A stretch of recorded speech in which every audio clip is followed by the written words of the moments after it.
West Virginia 911 Council met this morning in Parkersburg at the Wood County Resiliency Center. The council discussed how next year's legislative session could be a turning point for how emergency call centers get funded. As counties across the state upgrade to next generation 911 fiber-based systems that support text, video, and better location tracking, leaders say the transition can be costly and old funding model is running dry. According to 911 Council Legislative Chair Russell Emmerich, landline fees, which have long funded 911 service, are shrinking as more people go wireless only, and wireless fees aren't making up the difference. Emmerich says 911 centers will need a funding mechanism to make up for the money that they're losing.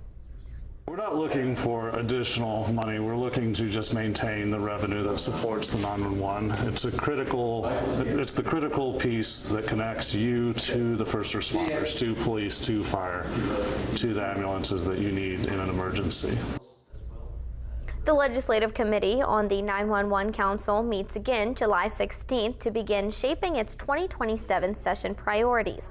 In addition to covering legislative concerns, the 911 Council discussed its finances and new training requirements for 911 telecommunicators at today's meeting. Well, Ohio